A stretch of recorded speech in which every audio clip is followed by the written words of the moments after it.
decía que es bueno en esta época preguntarnos o hablar o reflexionar, mejor dicho, acerca de la venida de Cristo. Pensando en eso, yo titulé mi mensaje "Si Cristo no hubiese venido". Es un título prestado de un libro de James Kennedy, que murió hace 2 o 3 años atrás.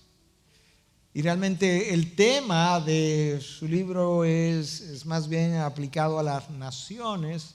El texto del día de hoy es aplicado a personas y naciones. Tiene una aplicación particular y una general. Pero yo me pregunto, si usted se ha hecho la pregunta alguna vez, si Cristo no hubiese venido, ¿dónde estaría yo hoy? ¿En qué dirección iría mi vida? ¿Cuál propósito estaría yo persiguiendo? ¿Tendría los hijos que tengo? ¿Tendría los amigos que tengo? ¿Estaría yo casado todavía o hubiese yo deshecho varias veces mi unión matrimonial? ¿Tuviese yo la libertad y la paz que tengo hoy en día? ¿O estaría yo en tribulación? ¿Tendría propósito? ¿Sería yo esclavo de algún vicio, de alguna sustancia, de algún pecado en particular en el día de hoy si Cristo no hubiese venido y por tanto no hubiese venido a mi vida en particular? ¿Estaría yo con vida? ¿O la hubiera perdido? ¿O me la hubiera quitado? ¿Quién sabe?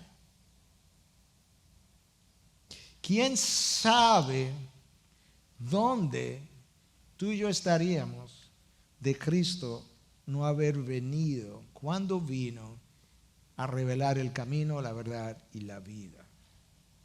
Y podemos hacer una serie de preguntas como esa y descubrir cuán perdido estaríamos, cuán desorientado estaríamos. Y descubrir a la luz de la palabra, si hiciéramos la pregunta, que hubiésemos estado camino a una eternidad de perdición o de oscuridad sin esperanza de salir de allí. ¿Te das cuenta la importancia de la pregunta? La pregunta es importante para aquellos que aún no le conocen, porque esa es una realidad en tu vida. Pero es importante para aquellos que le conocemos, porque en la medida en que respondemos esas preguntas de esa misma manera, yo pudiera tener un mayor sentido de agradecimiento por lo que Él ha representado para mí. De manera que esta época en la que tendemos a recordar su venida no pase como otra más, sino que haya un deseo creciente en mi vida de agradecer cada año, cada cosa que Él ha hecho por todos estos años, y la que no hubiese tenido de Él no haber venido a mi vida. Padre, gracias porque tu Hijo sí vino, y no solamente vino al mundo, vino a mi vida y cambió mi mundo. Yo quiero pedirte, Dios, que tú nos permita entrar en este texto, darme la claridad de ideas, de expresión, y dar la claridad de entendimiento a aquellos que escuchan para poder apreciar mejor lo que tú dices de tu Hijo en este momento de una manera futurista, pero que hoy nosotros podemos mirar hacia atrás y ver muchas de esas cosas cumplidas. Gracias por la revelación de tu palabra dejada a nosotros. Ilumínala ahora por medio de tu Espíritu. En Cristo Jesús te lo pedimos. Amén, amén. El texto que yo elegí esta mañana es un texto de un profeta muy conocido y es un pasaje muy conocido y viene de Isaías 9, si usted quiere localizarlo, Isaías 9. Vamos a estar leyendo una porción de ese texto. Isaías ha sido conocido por muchos como el profeta mesiánico, aquel que dejó claras huellas antes de que él viniera, de que un día Dios completaría su anuncio, su profecía. Y se piensa con bastante certidumbre que Isaías escribió unos 700, 750 años antes de Cristo. Pero antes de leer el texto, yo quisiera ayudarles a entender algo. Yo no sé cuántos de nosotros nos percatamos de algo que la mayoría de los estudiosos, o quizás todos, están convencidos, y es que cuando los profetas recibieron revelación de Dios y hablaron de eventos futuros, ellos realmente no tenían tan claro mucho de esos eventos. Ellos lo pronunciaban con certidumbre, sabiendo que Jehová lo inspiraba, pero muchas veces estaban viendo una serie de acontecimientos uno detrás del otro sin entender bien la cronología o la secuencia de los mismos. Es como si tú y yo, con el poco conocimiento de astronomía que tenemos, tomáramos un telescopio y nos pusiéramos a ver hacia el firmamento y que de repente nosotros viéramos la luna y el sol y estrellas, y quizás nos quedaríamos con la impresión de que un astro está más lejos que el otro y otro detrás del otro y así sucesivamente, pero no tendríamos la menor idea de cuán lejano estaría este astro de este otro astro que estamos viendo a través del telescopio. De esa misma manera, cuando los profetas vieron hacia el futuro a través del futuroscopio, ellos vieron una serie de eventos, pero ellos no tenían claro si cada uno de esos eventos ocurriría en los próximos 6 meses, 12 meses, o si habría eventos que ocurrirían en un mes y otros 100 años después y otros siglos después. De manera que cuando ellos narran sus eventos, muchas veces pasan de un evento que ha de ocurrir en apenas años a otro evento que ha de ocurrir cientos de años después, y algunos incluso que todavía nosotros ni siquiera hemos visto. Todo en un mismo párrafo, a veces separado por un solo punto o por una sola línea del uno al otro. Y yo menciono eso porque cuando nosotros leemos a Isaías 9 del 1 al 7, aquí hay eventos que están separados por pocos años, por siglos, y algunos que están por verse todavía, y están todos en un texto de apenas 6 o 7 versículos. Y quizás eso nos ayude a entender un poco lo que voy a estar compartiendo. Si usted mira su boletín, probablemente dice que el texto de esta mañana es Isaías 9 del 1 al 7. Sin embargo, yo voy a comenzar leyendo en Isaías 8:22, el último versículo del capítulo anterior. Y la razón es que realmente Isaías 9:1 debiera estar en Isaías 8, al final. De hecho, la Biblia hebrea así lo tiene. 9:1 para nosotros en la Biblia hebrea llamada Tanakh es el 8:23 de Isaías. Y esos dos versículos realmente están en un mejor contexto y los vamos a leer entonces juntos, uno detrás del otro, y eso es lo que me propongo hacer en este momento, comenzando en 8:22 de Isaías. Después mirarán hacia la tierra, y he aquí tribulación y tinieblas, lobreguez y angustia, y serán lanzados a la oscuridad. Pero no habrá más lobreguez para los que estaban en angustia. Como en tiempos pasados, él trató con desprecio a la tierra de Zabulón y a la tierra de Neftalí, pero después la hará gloriosa por el camino del mar, al otro lado del Jordán, Galilea de los gentiles. El pueblo que andaba en tinieblas ha visto gran luz. Los que habitaban en tierra de sombra de muerte, la luz ha resplandecido sobre ellos. Multiplicaste la nación, aumentaste su alegría. Se alegran en tu presencia como con la alegría de la cosecha, como se regocijan los hombres cuando se reparten el botín. Porque tú quebrarás el yugo de su carga, el báculo de sus hombros y la vara de su opresor, como en la batalla de Madián. Porque toda bota que calza el guerrero en el fragor de la batalla y el manto revolcado en sangre serán para quemar combustible para el fuego. ¿Cuál será la razón? Escúchala. Porque un niño os ha nacido, un hijo nos ha sido dado, y la soberanía reposará sobre sus hombros, y él se llamará su nombre, admirable consejero, Dios poderoso, Padre eterno, príncipe de paz. El aumento de su soberanía y de la paz no tendrá fin sobre el trono de David y sobre su reino, para afianzarlo y sostenerlo con el derecho y la justicia desde entonces y para siempre. El celo del Señor de los ejércitos hará esto. Wow. Con todo lo que sabemos hoy, queda claro que el punto focal, la parte más importante de este texto que yo acabo de leer, es el niño. Es el niño que nos ha sido dado, es el hijo que ha sido puesto en medio nuestro.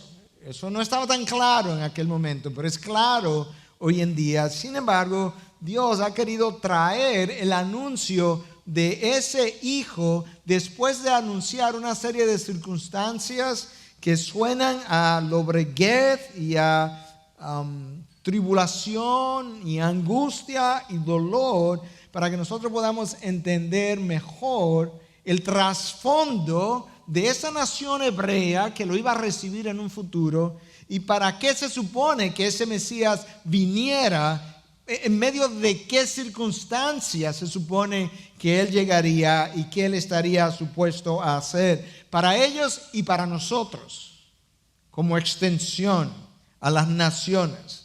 Antes de Isaías presentarnos al niño, él nos habla de algunos acontecimientos que ocurrieron apenas 20 o 30 años después que él anunciara esto. De manera que aquí hay cosas que pasaron muy pronto, otras que pasaron 700 años más tarde y otras que están por venir. Escucha las primeras que ocurrieron y luego te las explico. 8:22. Después mirarán hacia la tierra y he aquí tribulación y tinieblas, lobreguez y angustia, y serán lanzados a la oscuridad. Pero no habrá más lobreguez para la que estaba en angustia, como en tiempos pasados él trató con desprecio a la tierra de Zabulón y a la tierra de Neftalí, pero después la hará gloriosa por el camino del mar, al otro lado del Jordán, Galilea de los gentiles. Isaías está describiendo, antes de hacer la presentación del Mesías, la condición en la que quedó la tierra de la tribu de Neftalí, la tierra de la tribu de Zabulón, 2 de las 12 tribus de Israel que ocupaban la parte norte del terreno de Israel, la tierra que recibió el primer impacto de la invasión de los asirios en el año 722 a.C., la tierra que quedó desolada, destruida, quemada. La primera tierra que recibió a los invasores que se llevaron parte de una gran parte del pueblo judío. 10 de las 12 tribus fueron llevadas cautivas a Asiria y en su lugar esa población hebrea fue reemplazada por gentiles asirios que se quedaron allí en la parte norte y que eventualmente al juntarse con los judíos crearon la raza samaritana. La destrucción de aquella zona fue total, fue despiadada. Y ahora Isaías nos está describiendo, viendo él todavía a través del tiempo, del túnel del tiempo, viendo el futuro, la condición en que esta tierra iba a quedar cuando los invasores llegaran, como una forma de Dios hacer justicia sobre un pueblo que no le había hecho caso, que había sido infiel por tanto tiempo. Y por eso Isaías habla de oscuridad, de angustia, cómo Dios trató con desprecio a la tierra de Zabulón y Neftalí. Pero luego se nos dice que Dios haría gloriosa a Galilea de los gentiles. Y uno pudiera preguntarse, ¿por qué Galilea de los gentiles y no la tierra de Zabulón y de Neftalí, que es la que se le está profetizando ahora? Lo que ocurrió fue que en el tiempo la provincia de Galilea estaba compuesta mayormente por esas dos tierras, la tierra de Neftalí y la tierra de Zabulón, de tal manera que ahora Dios nos está revelando por medio del profeta Isaías que esas tierras desoladas cambiarían de nombre y en su momento esa nueva tierra llamada Galilea sería visitada de forma gloriosa por Dios. Y nota cómo le llama Galilea de los gentiles, porque en ese momento, 700 años después, ya los asirios iban a estar allí, habiéndose mezclado y creando los samaritanos, y realmente había una gran población de gentiles en aquel lugar. Y es interesante que la primera zona que recibe el impacto de la invasión, ahora llamada Galilea, es la misma zona donde Cristo comienza su ministerio. En Nazaret, que estaba en la tierra de Zabulón, es donde Cristo por primera vez predica en una sinagoga. La gloria de Dios le está visitando ahora, tal como Isaías había profetizado. Dios en su plenitud está en medio de ellos, en la Galilea de los gentiles. En Galilea fue donde Cristo hizo sus primeros milagros. Y en Capernaum, donde él estableció su centro de operaciones, estaba justamente en la frontera entre Zabulón y Neftalí. Allí estaba Cristo estableciendo su centro de operaciones. De manera que ciertamente aquella tierra que fue dejada con angustia y tribulación y tinieblas y oscuridad es la tierra que ahora ha sido llamada gloriosa Galilea de los gentiles, porque la gloria de Dios estaba en medio de ellos. De manera que la primera visitación de Jesús comienza a cumplir parte de esa profecía. Escucha lo que el versículo 2 nos dice. El pueblo que andaba en tinieblas, todavía ese pueblo judío, ha visto una gran luz. A los que habitaban en tierra de sombra de muerte, la luz ha resplandecido sobre ellos. En el sentido bíblico, frecuentemente el pecado es simbolizado por oscuridad, tinieblas. El pueblo que anduvo en tinieblas, en oscuridad, en pecado, que fue invadido, ahora ha visto una gran luz. Pero en sus inicios, la angustia externa expresada en sus rostros no era más que la evidencia interna de la condición de su corazón. Ciertamente nuestras condiciones externas frecuentemente no son más que un reflejo de nuestras condiciones internas, y de ahí que los índices de criminalidad y de robo y de asaltos y demás son simplemente una expresión de aquello que habita en el corazón del hombre. Y ahora tú comienzas a ver, si Cristo no hubiese venido, ¿cuál pudiera ser el estado interno de cada individuo que hoy le conoce y el estado externo a su alrededor del mundo que él habita? Sigue pensando por un momento cómo la palabra de Dios se refiere al pecado como tinieblas. El mundo que andaba en tinieblas ha visto una gran luz. Cuando Cristo viene, Él es llamado la luz del mundo. Desde entonces la luz del mundo ha ido replegando las tinieblas, aunque a nosotros no nos parezca de esa manera. Cuando leemos los periódicos, la realidad es que la palabra de Dios atestigua que desde que la luz del mundo entró a este lugar, a este planeta, Él ha ido replegando el reino de las tinieblas. La pregunta sería, ¿por qué la palabra de Dios hace tanta referencia a las tinieblas cuando se refiere al pecado? Porque es el pueblo que andaba en tinieblas que ha visto una gran luz. Bueno, en primer lugar, el pecado representa todo lo opuesto a lo que Dios es, y Dios es una luz, habita en luz inaccesible. ¿Cómo luce esa luz inaccesible? No lo sé, porque es inaccesible. Pero el pecado representa todo lo que ese ser, Dios, es. Y por tanto, no hay mejor símbolo en nuestro lenguaje que tinieblas para representar dicho pecado.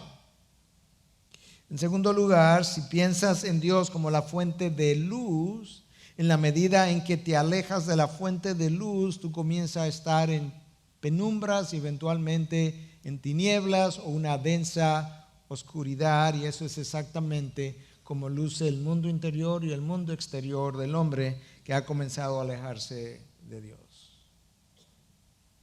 En tercer lugar, cuando hay ausencia de luz, se hace difícil o imposible caminar. Yo no sé si alguna vez usted ha estado en un lugar donde no entre ninguna luz exterior, en medio de la noche usted apaga la luz, cuán densa es la oscuridad. Y cuando tratamos de caminar en medio de esa oscuridad, frecuentemente tropezamos, a veces nos caemos y algunos se han herido, otros han muerto incluso. Yo conozco un par de médicos que se accidentaron de esa manera y murieron porque su cuello fue roto en la caída. Y de esa misma manera luce el mundo del hombre cuando trata de caminar separado de Dios. Es un mundo oscuro, de tropezones, de caída, en algunos casos fatales. Caídas no simplemente físicas, sino también emocionales y espirituales. Y el pecado es representado por la oscuridad. Creo que es una buena metáfora, porque cuando tú tienes ausencia de luz, o tienes poca luz incluso, la realidad que tú percibes muchas veces es completamente distinta a lo que verdaderamente es. Y de esa misma manera, entonces, el hombre que no ha tenido un encuentro con la gran luz que ha visitado el planeta, Cristo, muchas veces él percibe su realidad, su mundo, sus circunstancias de una forma tan distorsionada a como realmente es. Y la única razón es, le falta luz. Y cuando tú has recibido la luz y no puedes ver al otro, ver el mundo, la circunstancia como tú la ves, tú no entiendes y tú piensas y lo juzgas de todas las maneras posibles, pero nosotros necesitamos entender que en medio de la oscuridad yo no lo puedo ver de otra manera. Eso es parte de lo que hubiese ocurrido si Cristo no hubiese venido. Tú y yo tuviéramos una idea del mundo en general y de mi mundo en particular completamente distorsionada a lo que realmente es nuestra realidad. Pero Cristo vino y por 2000 años ha estado reemplazando las tinieblas. Y aunque no nos parezca así, cuando la luz vino, en años después, el infanticidio común del Imperio Romano, donde los padres simplemente tenían un hijo y lo abandonaban en la calle, fue prohibido. La poligamia en muchos lugares fue prohibida. El analfabetismo global de las regiones que fueron impactadas por la fe cristiana desapareció. La iglesia fundó las primeras universidades. Cuando tú lees leyes que dicen no matarás, no robarás, la única razón por la que tenemos leyes que se aproximan al código moral de Dios, porque un día ese Dios descendió en el monte Sinaí y luego Él mismo decidió visitarnos en la persona de Jesús y encarnarse. De lo contrario, nosotros tendríamos leyes completamente distintas, como lo vimos en la Alemania de Hitler.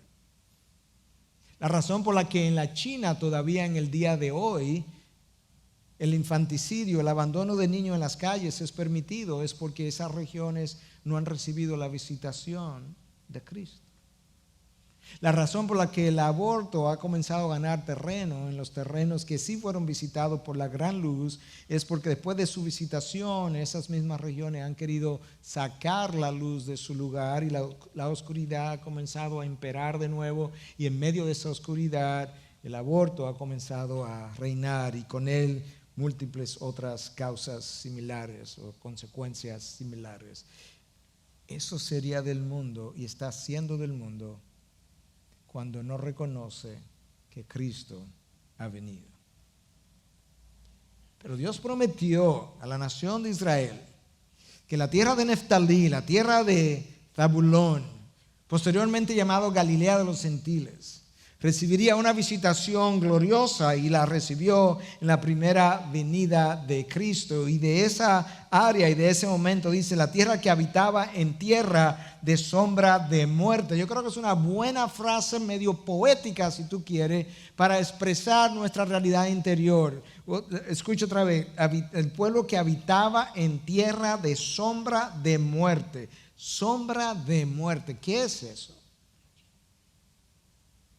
Bueno, vemos la humanidad caminando y visiblemente está viva, pero internamente está muerta, está espiritualmente muerta, de manera que cuando esa persona que visiblemente está viva, camina con una mortandad espiritual interna. Él es más representativo de una sombra ambulante de muerte que de la vida. El pueblo que estaba de esa manera ha visto una gran luz. Y el profeta que está viendo a través del futuroscopio, como yo decía, él está describiendo estas cosas, pero él no tiene idea de cuándo ellas van a ocurrir. Yo acabo de mencionar algunas que ya ocurrieron, la invasión de aquella región, y Dios comienza entonces a hablarle todavía al profeta sobre esa región, y le dice que multiplicaste la nación, aumentaste su alegría, se alegran en tu presencia con la alegría de la cosecha, como se regocijan los hombres cuando se reparten el botín. La nación que recibió la invasión en su momento quedó simplemente con un remanente. El remanente sería aumentado, sería multiplicado en un momento dado cuando Israel reciba otra visitación de parte de Dios. Su gozo se acrecentaría nuevamente y ellos podrán gozarse como cuando llegue el fin de la cosecha. Para aquellos que no creen que Dios visitaría o visitará a Israel una segunda vez, ven esto más como un cumplimiento general a las naciones, y algunos hablan de la iglesia, pero yo creo que el contexto favorece de una forma para muchos y para mí también clara, que está hablando de esta nación hebrea todavía, a la que él piensa visitar una vez más, de la que él dice a Abraham que en él serían benditas todas las naciones, pero de manera particular dice: multiplicaré en gran manera tu descendencia, como las estrellas del cielo y como las arenas a la orilla del mar.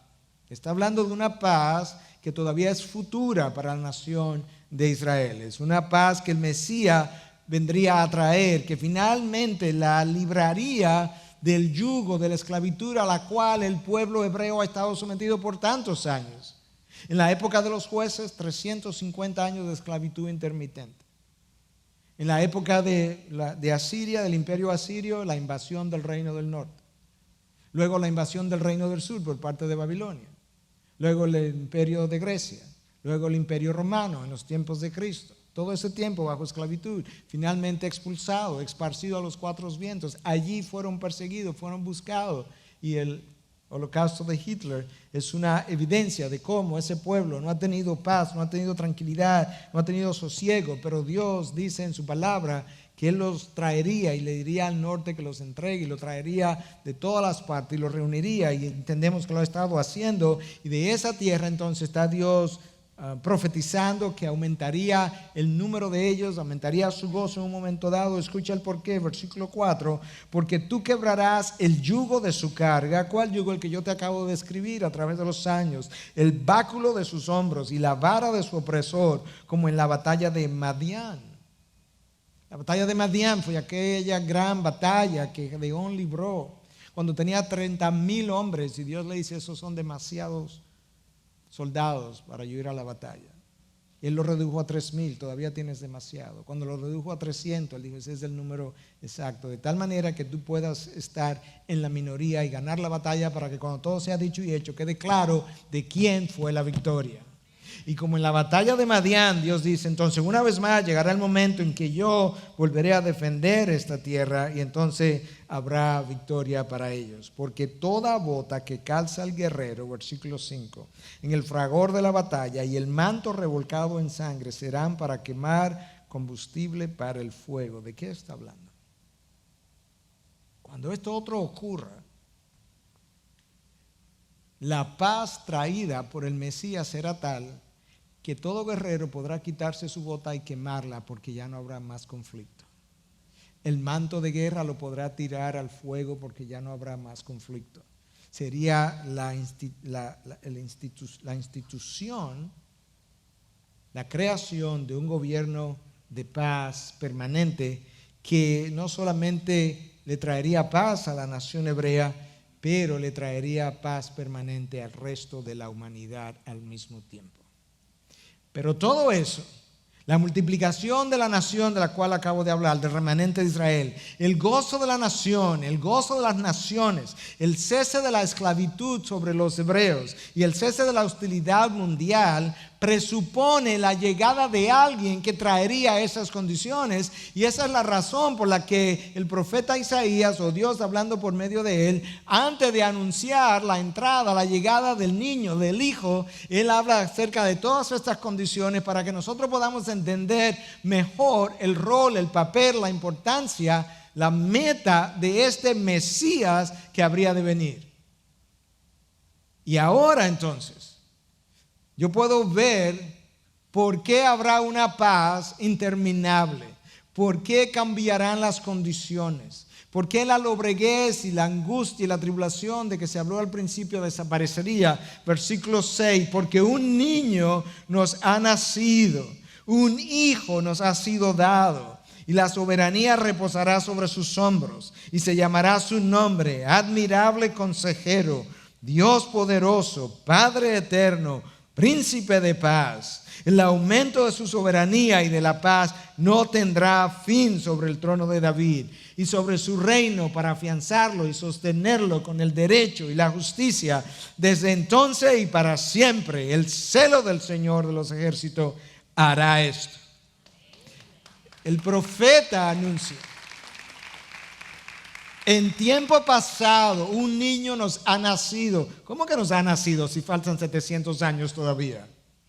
Porque cuando Dios anuncia algo, Dios no comunica una posibilidad, Dios comunica una certidumbre. Y tan cierta es que Dios nos anuncia muchas de sus profecías en tiempo pasado. Por eso dice de nosotros que ya estamos sentados en los lugares celestiales, pero a la vez usted está sentado aquí en Ibi en el día de hoy. Pero si usted está en Cristo, usted está a la vez en Ibi y en los lugares celestiales. Y esa realidad es tan cierta como que usted está aquí en esta mañana. El Señor lo afirma de esa forma. El profeta lo anunció 707 siglos antes. Un niño nos ha sido dado, un hijo nos ha sido, un niño nos ha nacido, un hijo nos ha sido dado. Y usted pudiera preguntar: un niño y un hijo, pero todo niño no es también un hijo. Sí, pero hay una diferencia. Es que cuando Jesús se encarna, es cierto que Él viene como un niño y nace en un pesebre, pero su condición de niño iba a desaparecer. Pero después que desapareciera, Él iba a continuar siendo hijo. Él sigue siendo el Hijo de Dios, la segunda persona de la Trinidad, pero el Hijo del Dios Padre, que ha sido anunciado desde siempre. De manera que ahora nosotros tenemos un anuncio de que Él vendría como un niño, nacido obviamente de padres humanos, porque todo niño viene de padres humanos. No sería un ser angelical, no es un hombre, es un ser humano con la capacidad de representarme, de cumplir la ley a mi favor, de ir a pagar por mis pecados y morir en mi lugar. De ahí la importancia de que sea un niño y no un ángel que no me puede representar, que no puede ir a la cruz por mí.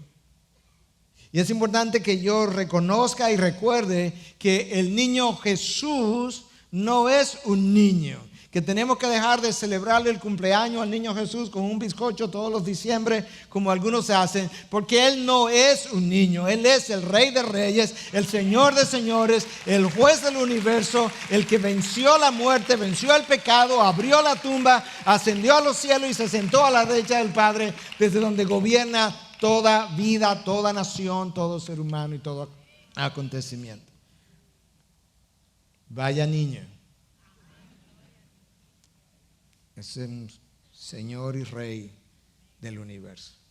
Escucha qué más dice ese niño: la soberanía reposará sobre sus hombros y se llamará su nombre Admirable Consejero, Dios poderoso, Padre eterno, Príncipe de paz. La soberanía estará sobre sus hombros. Yo no sé si todos nosotros entendemos bien lo que la palabra quiere decirnos cuando habla de la soberanía de Dios. Déjame leértelo como alguien lo escribió, bien sencillo, pero bien completo. La soberanía de Dios es la enseñanza bíblica de que todas las cosas están bajo el dominio y el control de Dios y que nada ocurre sin su dirección o permiso. Dios trabaja no solo algunas cosas, sino todas las cosas según el designio de su voluntad. Sus propósitos son un todo incluido y nunca frustrado. Nada lo toma por sorpresa. La soberanía de Dios no es simplemente que Dios tiene el poder y el derecho de gobernar todas las cosas, sino que Él lo hace siempre y sin excepción. En otras palabras, Dios no es meramente soberano de derecho o en principio, sino soberano de facto o en la práctica. La soberanía, el control absoluto, el poder, el derecho de gobernar el universo estaría sobre sus hombros. Este no es un niño cualquiera. Esto ni siquiera es un niño especial. Esto es un niño singular, único, que crecería hasta convertirse en esto, pero seguiría siendo un hijo, el unigénito. Un niño nos ha nacido, un hijo nos ha sido dado. Ahora escucha cómo la palabra de Dios describe a tu Redentor, a mi Redentor. Admirable consejero. Si hay algo que un rey necesita, es un espíritu de consejo para saber cómo gobernar. Y resulta que ahora de este rey se nos dice que su consejo es tan extraordinario que es admirable. Es fuera de serie. Cuando el hombre decidió no seguir el consejo de Dios y siguió el consejo de Adán y el consejo de Satanás en el jardín del Edén, entonces se desvió y creó el mundo que nosotros cosechamos hoy. Y nosotros seguimos haciendo lo mismo. Pero en este hijo que nos ha sido dado, Dios nos promete un espíritu de consejo extraordinario, porque es alguien que nunca ha cometido un error. Es alguien que nunca ha engañado a nadie. Es alguien que nunca ha hecho tropezar a nadie. Es el consejo de este rey que tú y yo y las naciones deben seguir, porque su consejo está fundado en una sabiduría infinita, una sabiduría inescrutable, con juicios insondables. Alguien que nunca ha recibido el consejo de nadie. Alguien que aconseja, pero no necesita que le aconsejen. Él no ha consultado con nadie. Toda consulta sería vana. Él sobrepasa toda sabiduría humana. Tan extraordinaria es la sabiduría de este consejero admirable, que cuando Él se encarna, a la edad de 12 años, decide irse al templo a conversar con los sabios del templo. Y el texto de Lucas nos dice que todos los que le oían se maravillaban de su inteligencia y de sus respuestas. ¿Escuchaste de nuevo? Se maravillaban. Él no solamente es un consejero maravilloso, Él es una maravilla en sí mismo.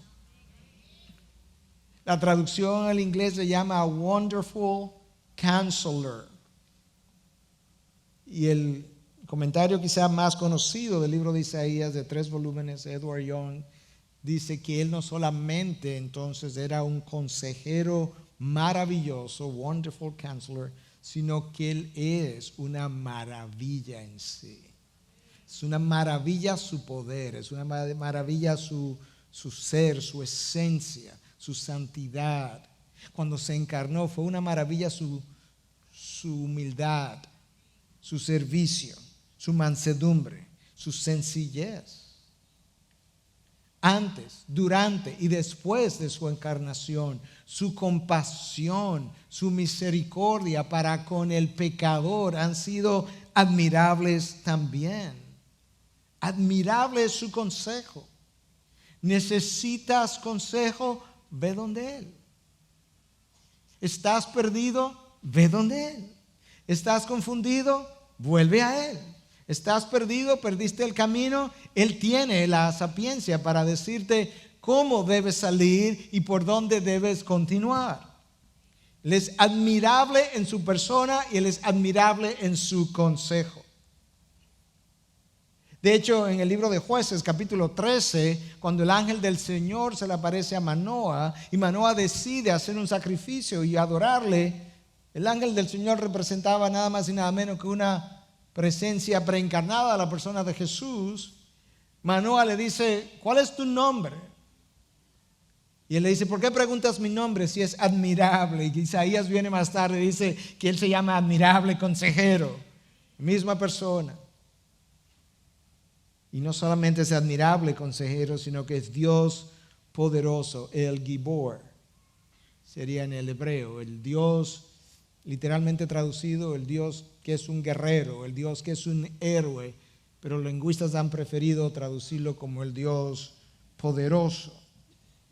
Pero es el Dios guerrero a favor de su pueblo. No podemos olvidar que cuando el pueblo judío cruzó el mar, de aquel lado Miriam estaba liderando junto con Aarón esta danza de alabanza a nuestro Dios. ¿Y qué dice el cántico en 15:3? Que Jehová es varón de guerra a favor de su pueblo.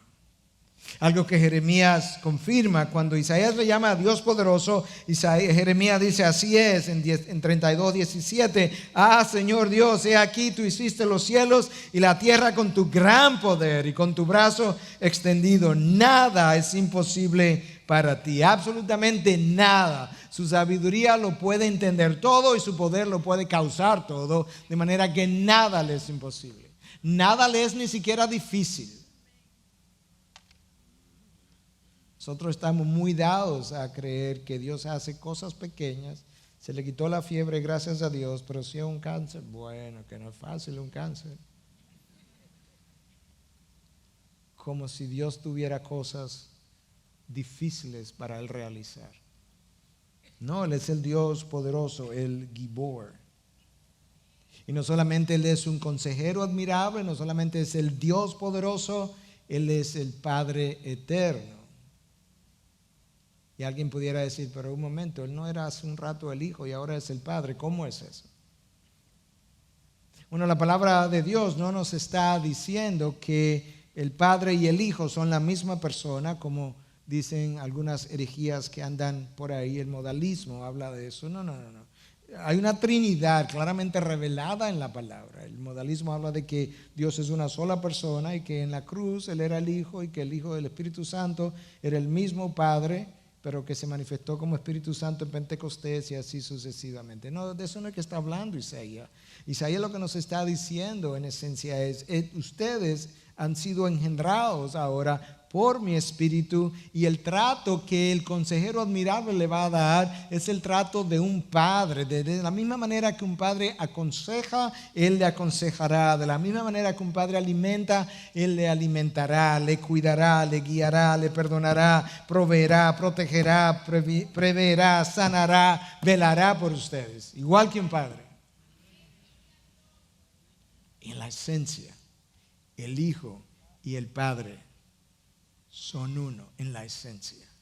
Por tanto, el cuidado del Padre es el cuidado del Hijo para con nosotros. Padre eterno, en el original pudiera traducirse también como Padre de la eternidad. Él es el Padre de todo, incluyendo la eternidad. Él está sobre la eternidad. Él trasciende la eternidad porque Él ha existido desde siempre. De ese niño es que Isaías quiere que yo entienda quién es mi Redentor, cómo es caracterizado, qué tiene, cómo luce. Y finalmente, después de llamarle Padre eterno, Dios poderoso, admirable consejero, le llama Príncipe de paz. Ahora, cuando nosotros leemos la frase Príncipe de paz, nuestra reacción inmediata, bueno, llegará un fin de las guerras. Porque para nosotros paz es simplemente ausencia de conflictos. Pero en el hebreo la palabra es shalom. Y la palabra shalom es mucho más completa, mucho más rica que la palabra paz en nuestro idioma. Y cuando el pueblo judío habla de shalom, o cuando Dios le habla de shalom al pueblo hebreo, le está hablando de seguridad, le está hablando de bienestar, de felicidad, de salud, prosperidad, ausencia de conflictos, el estar completo, el vivir en armonía y el vivir satisfecho.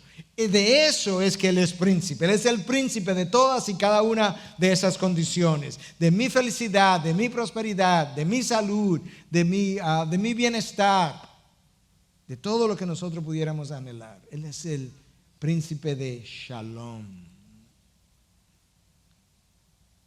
Pastor, pero todavía no estamos viendo eso. No, porque Isaías está viendo la primera venida y la segunda venida en un mismo momento. El versículo 7 me dice que él está viendo la segunda venida. Por eso mi explicación inicial, que yo tenía que entender que cuando los profetas veían hacia el futuro, ellos veían una serie de eventos separados por el tiempo, pero no tenían idea de cuánto tiempo pasaría entre una cosa y la otra. Y entonces cuando él me habla del Mesías, me habla de él en estos términos, pero yo tengo que entender a la luz del resto de todo lo que la palabra habla, que hay cosas que ese Mesías representa, como el príncipe de Shalom, que yo acabo de escribir, que todavía nos eluden en términos de su realización final. Escucha cómo el versículo 7 me deja ver eso. El aumento de su soberanía y de la paz no tendrá fin sobre el trono de David y sobre su reino, para afianzarlo y sostenerlo con el derecho y la justicia desde entonces y para siempre. Cuando llegue el momento, entonces habrá un aumento de esa soberanía, habrá un aumento de esa paz, y por tanto en ese momento el reino que Él instaure será un reino eterno que no tendrá fin. Finalmente, el pueblo de Dios, el pueblo que había caminado en oscuridad, en tinieblas, en angustia, en tribulación, ese pueblo podrá reposar eternamente y para siempre bajo el gobierno mesiánico del Mesías, del Redentor, el prometido, el niño que nos había nacido, el Hijo que nos fue dado para siempre. Y la garantía de que eso ocurrirá es la última frase: el celo del Señor de los ejércitos hará esto.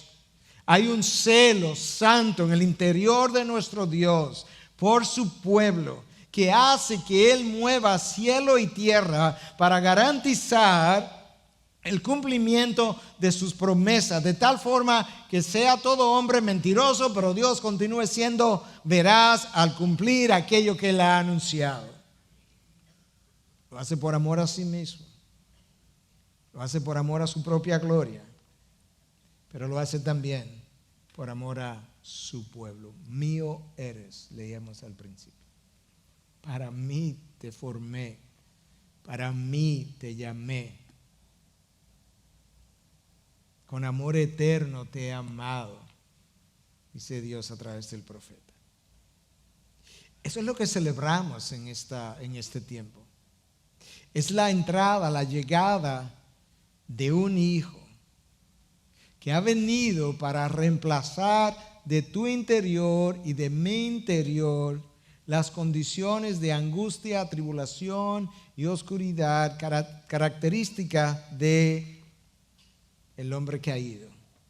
Y para reemplazar finalmente las mismas condiciones de oscuridad, tribulación y angustia de las naciones, cuando finalmente su reino pueda ser instaurado de una vez y por siempre. En esta época es bueno recordar a quién celebramos. Es bueno recordar que ese a quien celebramos es la causa de los cambios en la dirección de Dios que hoy yo puedo ver en mi vida. Que Él es la razón por la cual yo todavía tengo aliento. Que Él es la razón por la cual yo todavía tengo propósito. Que es la razón por la cual todavía mi familia quizás está unida. Que es la razón por la cual yo todavía puedo vivir, continuar hacia adelante con esperanza en medio de las noticias que nos rodean todos los días. Esperanzado que el príncipe de paz que cumplió su primera venida cumplirá su segunda venida también.